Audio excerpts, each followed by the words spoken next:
property in retirement sounds like the perfect side hustle. Steady income, appreciation, and control.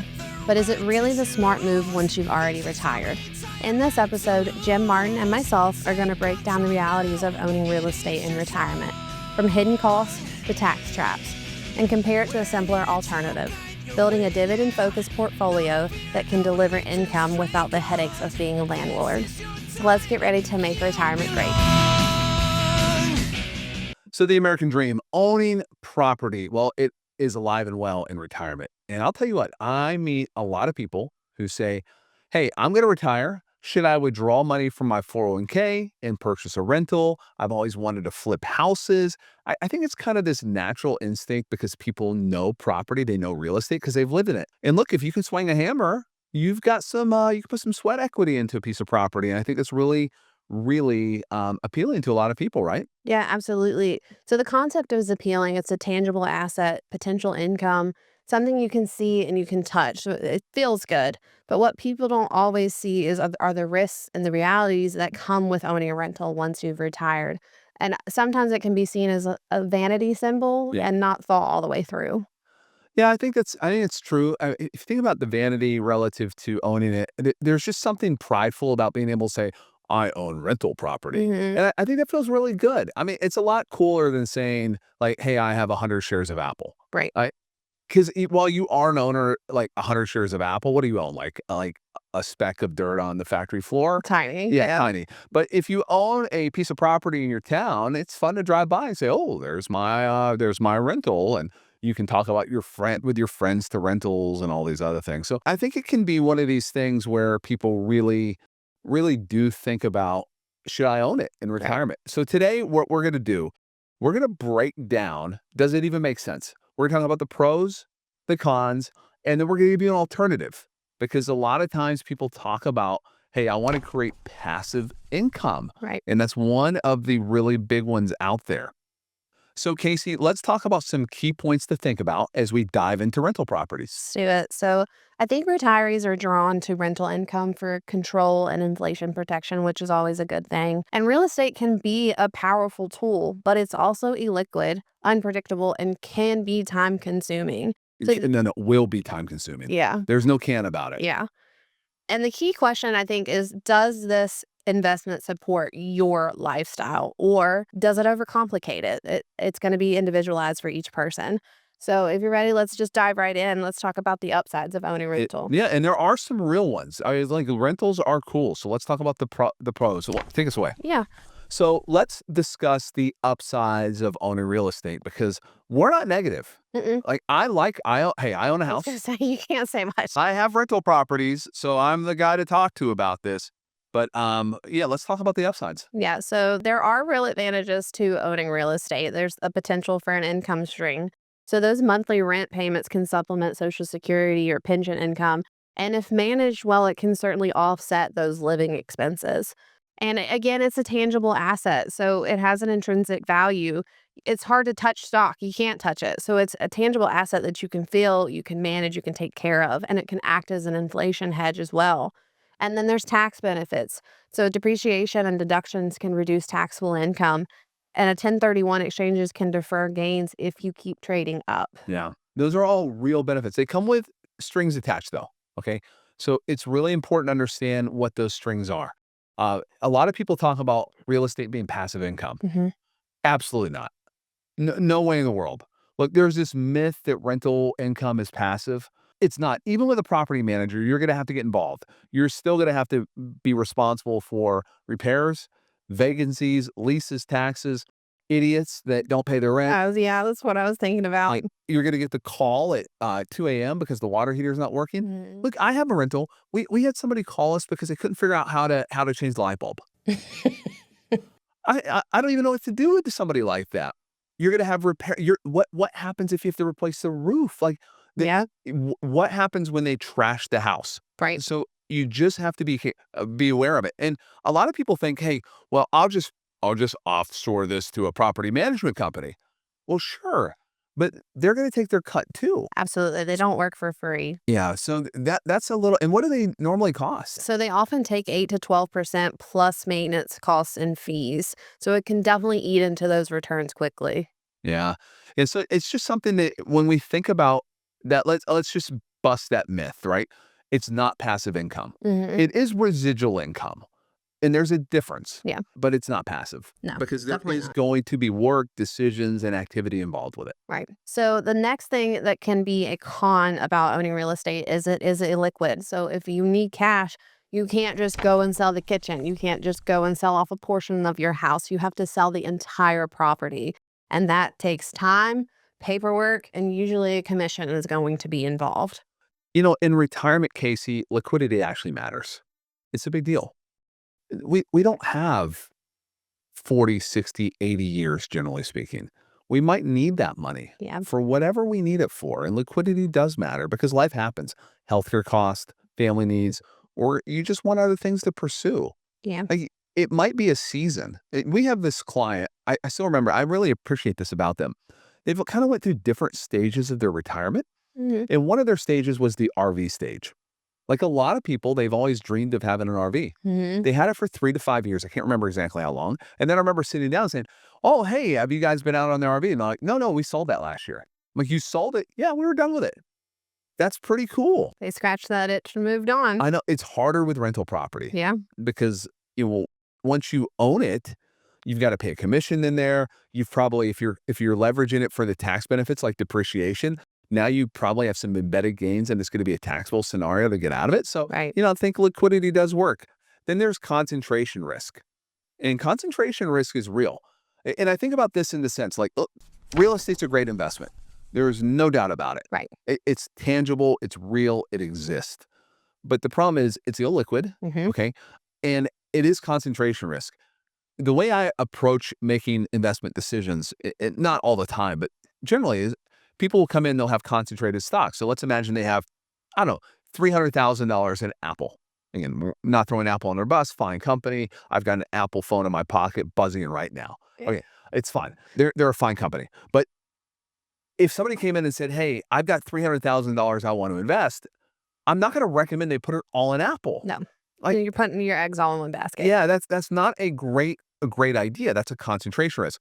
And when you buy one property, your risk is tied to one key, one roof, one tenant base, and that's a lot of eggs in that basket, right? Yeah, absolutely. And while this is not a recommendation, a single dividend ETF or mutual fund can give you exposure to hundreds of companies across industries and geographies for less than the price of a down payment of a rental property. Yeah. So it's just one of these things where you just have to be aware that it's not all roses. Right. And I think this is the other thing is when you talk to people that own rentals, they tend not to tell you the downside.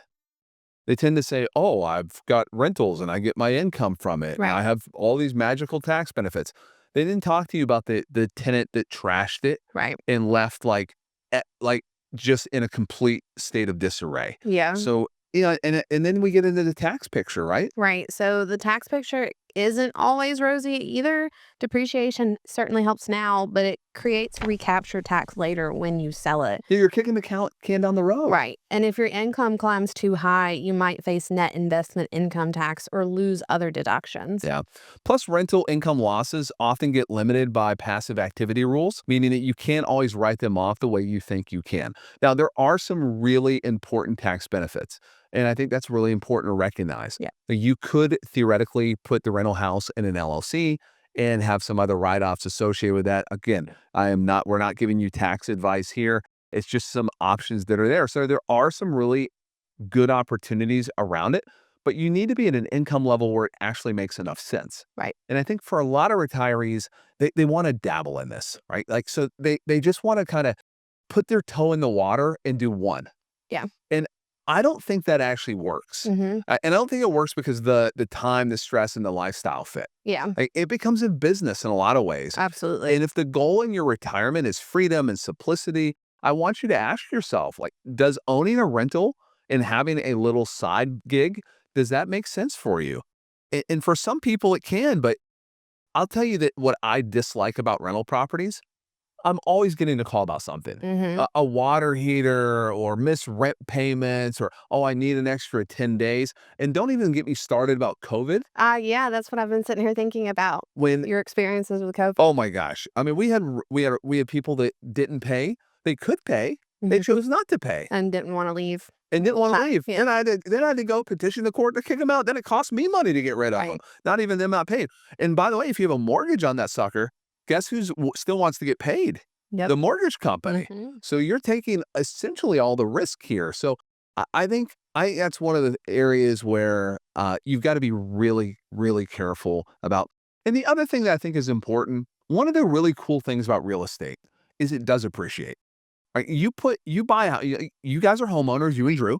In your house, I will almost guarantee you, based upon when you bought it, is worth more today than it was when you purchased it. Absolutely. So it worked really well.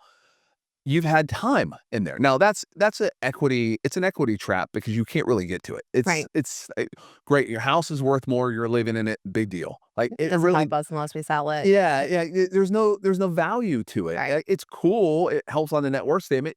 Your kids are gonna love it when you die. But short of that, like it doesn't do a lot for you except actually increase your tax base. Right. Okay. The reason it's appreciated, the reason real estate appreciates is the magic of time, You're right. right?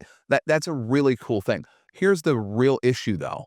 When you're retired and let's say you're 60 and you go buy a house, like why are you worried about the appreciation of an asset that's illiquid? Right. Like Who knows how long you're gonna be there. right, like you're buying a rental that you may never sell until you're 80 years old and then you're going to liquidate it. It doesn't make any sense. Right. So it sort of takes it off the table. If you're younger, if you're in your 30s, your 40s, maybe even your 50s, you can make a case that that one would make more sense. So we're not trying to throw real estate under the bus because I own it. I own Right. real estate. I'm a believer in it, but I've seen people go down the wrong path with this.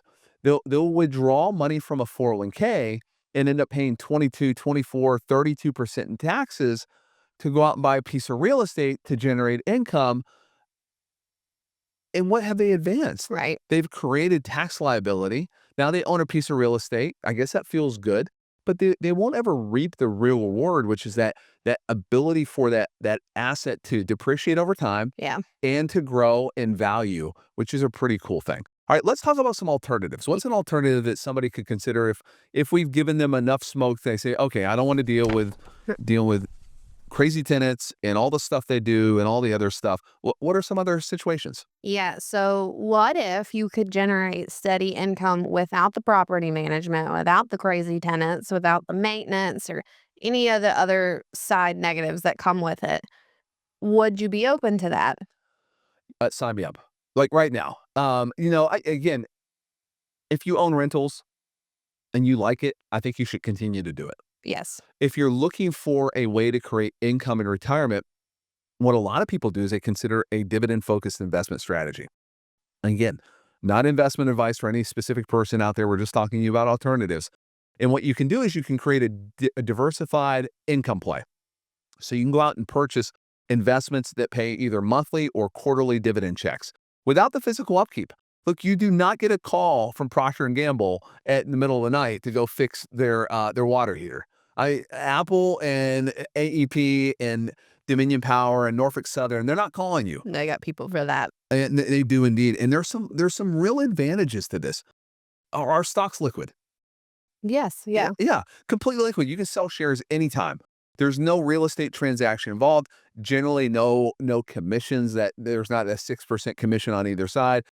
You can be diversified. Hmm. Like you, instead of taking that 200,000, 300, $500,000 and putting it in one singular property, you can go out and buy 30 different companies. Multiple. Yeah. Yeah, as many as you want. So it's pretty good. How about tax efficiency? Is that a real one? Yeah, definitely. So qualified dividends are taxed favorably. And then my personal favorite is the flexibility. So they're easy, it's easy to rebalance, reinvest, or increase income exposures as markets change because they will. And remember, you can generate a reasonable yield from a well-built dividend portfolio that's comparable to many rental properties after expenses without all the crazy calls or the maintenance that might come with it. I think the important thing to remember is stocks also do appreciate as well, Hmm. right? There's risk. Absolutely. Just like there's risk in real estate, there's risk with any investment. Anything in life, Just risk. part of the equation. But I think that maybe could scratch that itch if you're looking for something to generate income Yeah. and create a check for you, and it just shows up, Hmm. which is really cool. Really cool. And to be clear, we're not saying real estate is bad. I personally own rental properties. I'm not sure if I went back in time, I would do it again. I think knowing what I know now, I probably would have went a different route, but I don't think it's been a bad investment for me. I have made money. I have good tenants. I have good locations now, but I had to learn the hard way. I bought properties that I probably shouldn't have purchased. Yeah. We accepted tenants. I have property management companies. I do not do the work myself. I have done that. I do not like that. I do not want to go fix somebody's water heater because I get mad when I go into the property and they don't have the pride of ownership. Right. Like if you make a payment and you own something, You take not care of it. not all the time, but generally speaking, the vast majority of people that rent treat it like a rental. You've heard the line, drive it like a rental, and that is true. So we're not saying real estate is bad. It can be great if you love it, if you're hands-on, and it fits your risk profile. Yeah, absolutely. But if you're looking for simplicity, liquidity, predictability, dividend income strategies often check those same boxes with far less effort involved. Casey, I agree. Look, I think you've got to figure out what works for you. Absolutely. Like every investment in life, you have to do it. But pulling the money out of the 401k to purchase a rental when you're going to essentially go do that, it seems foolish to me. Yeah.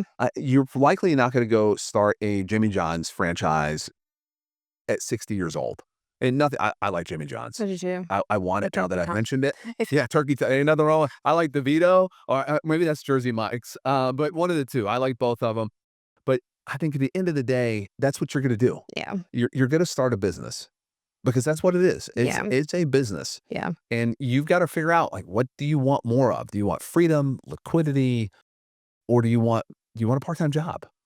Because if you don't have a property management company and you want to take a trip to Hawaii and you've got to fix something, you better have a handyman lined up and ready Right. to go because it's a big deal. Okay, so now we're at my favorite part where we're going to talk about questions that I think listeners may have. And by the way, if you're considering retirement right now, we have put together a retirement toolkit. It's filled with checklists, social security guides, tax strategies, some really cool information. And we're happy to send that to you. So if you're watching this on YouTube, comment in the comments below toolkit and we'll get that out to you. If you're listening on the podcast, just go out to martinwealth.com and right in the resources tab, you can find that as well. All right, we've got some listener questions, not really listener questions. These are things I think listeners will have where we get to ask Casey and put her on the spot. So question number one, Casey, Hmm. what about buying a property and hiring a property management company so it's truly passive?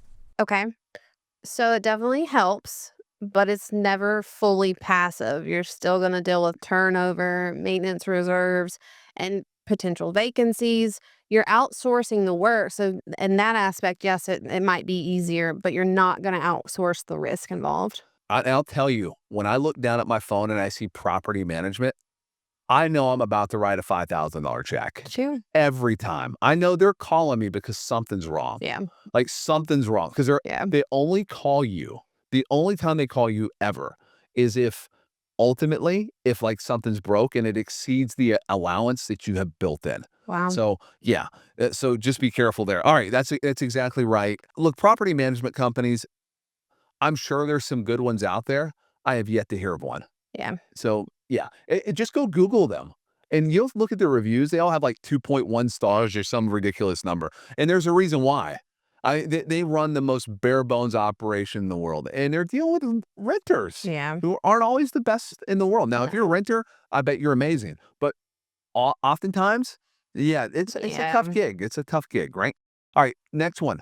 Can I do both? Can I own real estate and do dividend stocks? Because I like both ideas. Yeah, absolutely. You can definitely own both. A blended approach can definitely work well. Just make sure your overall portfolio still has balance and liquidity so that one bad tenant or a slow market doesn't completely derail your income plan. I do both. I'm a good example that I love dividend stocks. Again, it fits my risk tolerance, my time horizon, my goals. I'm not recommending that. I always have to say this, we're a highly regulated industry, so it's always important to give disclosures. And I own real estate because I like the tax advantages and I like to diversify my asset base. With that said, they both have pros and cons, and it's really Yeah. important for you to understand. But I think this is a really interesting thing in life. It's not a one-size-fits-all approach. No. You can have balance. You've got to figure out what works for you. I think that's the most important thing. So, I think as you're beginning to think about what makes the most sense, do it in the context of an overall financial plan. Yes. If you have always dreamed of owning rental properties and it fits within your plan, have at it. Who are we to say not to do it? Go We're for it. not giving you recommendations not to. Mm-mm. So, Casey, as we wrap up today, any final thoughts for folks out there? Yeah, I just want to emphasize what you just said. It is completely individualized.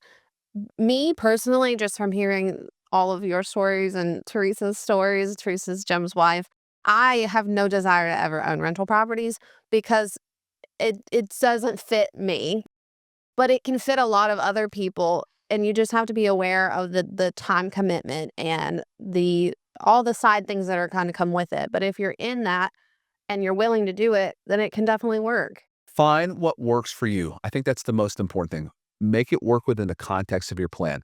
If you want to learn more about how we can help you, go out to martinwealth.com. More than anything, from Casey and myself, thanks for watching. We'll be back next week. Take care, and remember, plan well and retire happy. We appreciate you joining us today for this episode of the podcast. Opinions voiced in this podcast are provided for informational purposes only and is not a solicitation or recommendation of any investment strategy. There is no assurance that any investment strategy will achieve its objectives. Information provided is not intended as tax or legal advice. You are encouraged to seek tax or legal advice from an independent professional. We are not affiliated with Social Security or any governmental agency. New River Financial Group, LLC is a registered investment advisor offering advisory services in the state of Virginia and other jurisdictions where exempted. New River Financial Group, LLC, doing business as Martin Wealth Solutions. Investing involves risk, including the loss of principal. No investment strategy can guarantee a profit or protect against loss in periods of declining value.